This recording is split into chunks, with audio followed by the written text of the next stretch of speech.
বাংলাদেশের ইতিহাসের পাতায় আছে গৌরবের গল্প, আছে বিজয়ের উপাখ্যান, কিন্তু আছে এমন কিছু অধ্যায় যেগুলো কলঙ্ক, যেগুলো অন্ধকার, যেগুলো প্রশ্ন তোলে রাষ্ট্র, রাজনীতি আর বিবেকের উপর। যা ঘটেছে গত এক যুগেরও অধিক এক স্বৈরাচারের শাসনামলে।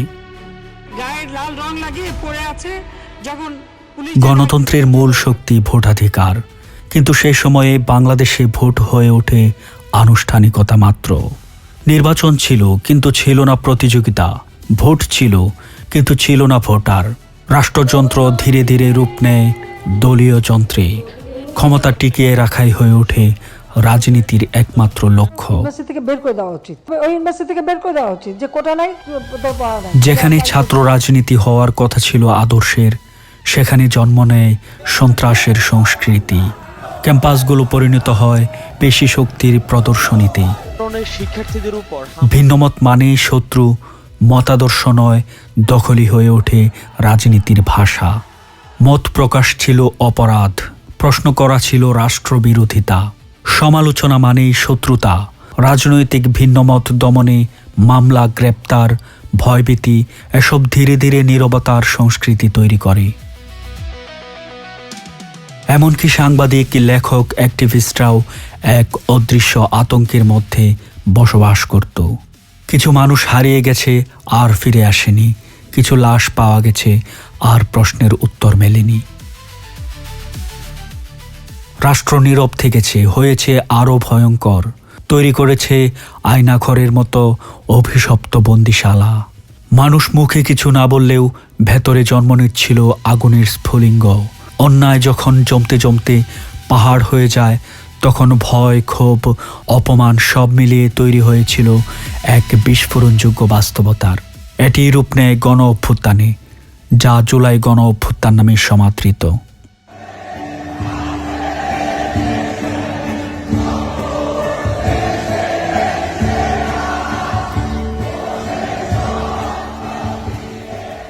আর এ গণ অভ্যুত্থানের নেতৃত্বে যারা ছিলেন, তাদের মধ্যে অন্যতম একজন নাজমুল হাসান। 250-এর অধিক আমার ভাইরা শহীদ হয়েছে।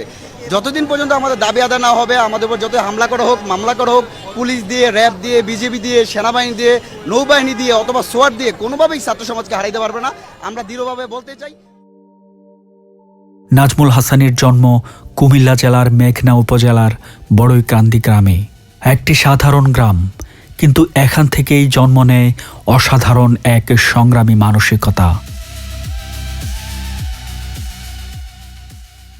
শৈশব থেকেই অন্যায়ের বিরুদ্ধে প্রশ্ন তোলার সাহস ছিল তার চোখে। এর থেকেই শুরু হয় তার জীবনের রাজনৈতিক ইতিহাস।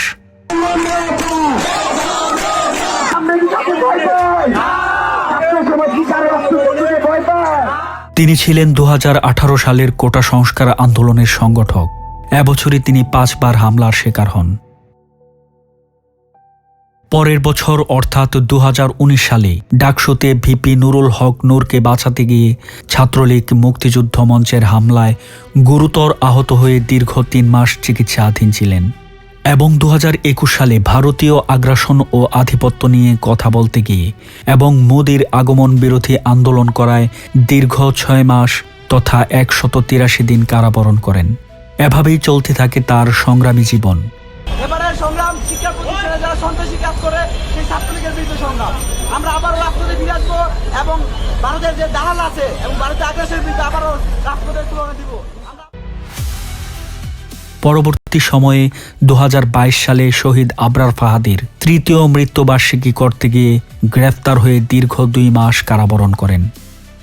2024 সালে তিনি বাংলাদেশ ছাত্র অধিকার পরিষদ কেন্দ্রীয় কমিটির সাধারণ সম্পাদক নির্বাচিত হন এবং এবছরই তিনি 2024 সালের ছাত্র জনতার গণ অভ্যুত্থানের নেতৃত্ব দানকারী সংগঠন বৈষম্য বিরোধী ছাত্র আন্দোলনের নেতৃত্ব দেন এবং কেন্দ্রীয় সমন্বয়কের দায়িত্ব পালন করেন। রক্তের উপর দিয়ে, লাশের উপর দিয়ে কোনো সংলাপ হতে পারে না, কোনো খুনিদের সাথে সংলাপ হতে পারে না। আন্দোলন চলাকালীন 15 জুলাই ভিসি চত্বরে হামলার শিকার হন এবং 5 আগস্ট 2024 আন্দোলনরত অবস্থায় গ্রেফতার হয়ে ক্রসফায়ারের মুখোমুখি অবস্থা থেকে ফিরে আসেন। আপনাদের উদ্দেশ্যে বলতে চাই, প্রিয় বাংলাদেশের শান্তিকামী জনতা, আমরা আপনাদেরকে কথা দিয়েছিলাম আমাদের জীবনের শেষ নিঃশ্বাস থাকা পর্যন্ত স্বৈরাচারী শেখ হাসিনার কাছে আমরা মাথা নত করবো না। পরবর্তী বছর 2025 সালে তিনি বাংলাদেশ ছাত্র অধিকার পরিষদের কেন্দ্রীয় কমিটির সভাপতি নির্বাচিত হন।